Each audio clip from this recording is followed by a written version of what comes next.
shamaa akkam jirtu hordoftoonni fi kabajamtoonni chaanalii kiyyaa hundumti keessan nagaa keessanii nagaa kiyya waaqayyoon haalatu kun guyyaarraa kan nagaa waan baay'ee tokko isin fayyadu kan sirriitti isin gargaaruun isiniif qabadheetti dhufe iddoo kanarraa akkuma agartanii bilbila kiyyaa salphaamatti yeroon boorsaa keessa kaa'adhu yookiin immoo bilbila kiyyatti fayyadamee kan fixeeni ganaa kana paawar oofii fi oonii kana tuqee bilbila koo cufuu fi banuun irraa hin eegamu jechuudha.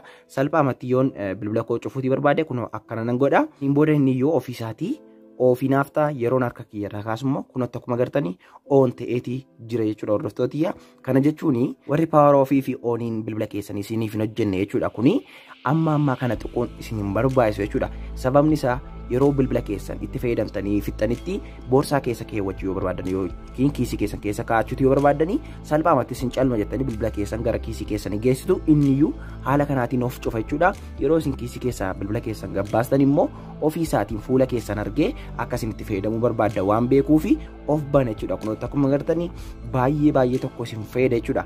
Sanumaayyuugaa kun kan inni ittiin ta'uu danda'u appilikeeshinii xiqqoo tokkotu jira jechuudha. Iddoo suuraa tokkollee kan isin jalaatti hin qabannedha jechuudha. Appilikeeshiniin kuni baay'ee tokko xiqqoodha garuu baay'ee tokko immoo isin fayyada jechuudha.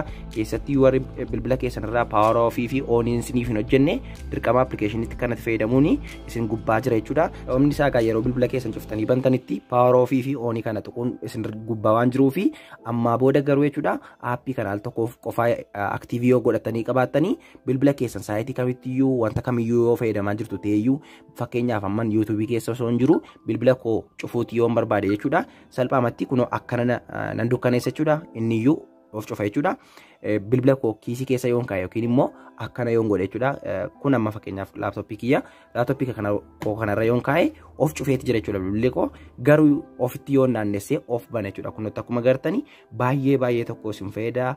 Kanaaf itti fayyadamaan isiniin jedha. Sanumaayyuugaa baay'ee tokko itti fayyadamaaf immoo salphaadha jechuudha. Ammaan dura wanti kun kan inni irratti ture yeroo bilbila haasofnu yeroo namaaf bilbila bilbillu jechuudha. Of cufa jechuudha. Bilbila keenya akka kana iskiriiniin isaa hin dhaama ture garuu amma jechuudha bilbila keenya kan ittiin oofii fi oonii gochuutii dandeenyu ta'ee jira jechuudha appilikeeshiniin kuni. Kanaaf isin fayyada jedheetiin isiniif qabadheetii dhufe haalli itti fayyadama isaatii immoo baay'ee tokko salphaadha. Appilikeeshinicha keessa seentaniitu al tokkootii fi kana oofii fi oonii gochuu qofaatu isinirraa eegama jechuudha. Kun akkuma agartanii akkana yoo gootan jiraattanii oof ta'eeti jira. Yoo oonii gochuutii barbaadan ishee kana tuquudhaanitu oon godhatu jechuudha. Kunoota akkuma agartanii kanaaf amma akkuma agartan egaa bilbila koos keenduu itti nan cufa yeroon irraa kaasu of bana jechuudha. Akkana yeroon godhuun cufama yeroon irraa kaasu of bana jechuudha. Akkuma agartanii kanaaf baay'ee tokko isin gargaara. Eessaa buufanna kan jedhuuf immoo diskiriipshinii jala jechuudha. Diskiriipshinii jala jechuun immoo kunooti fakkeenyaaf viidiyoo kamiyyuu yeroo ilaaltanitti barreeffama viidiyoo sanarraa tokkootii fi xiyya kana tuqxanii haala kanaatiin gadi isiniif baasa jechuudha. Xiqqoo ishee ol siqxaniitu haala kanaatiin aappii as tuqaa buufadhaa lafti jedhu kun ni jira jechuudha liinkii faana. Yeroo isin liinkii kana tuqxanii biroozara isin filachiisa jechuudha. Bifa kanaatiin haala kanaatiin gara googilii irra innaa deemtanii weebsaayitii koorra isin fida. Weebsaayitii koorraa salphaatti appilikeeshinoota barbaadan kamiiniyyuu daawunloodii godhachuutiin ni dandeessu jechuudha. Kanaaf hangana salphaadha jechuudha. Kunoota akkuma agartanii weebsaayitii koorraa xiqqoo ishee akka gadi siqxanii daawunloodii batanii kana innaa isin tuqxan garanatti isin dabarsaa iddoo kanarraatii xiqqoo ishee gadi siqxaniitu kunootti install now kan jedhuu fi download now kan jedhudha jechuudha. Kun lamaan isaa adda addadha.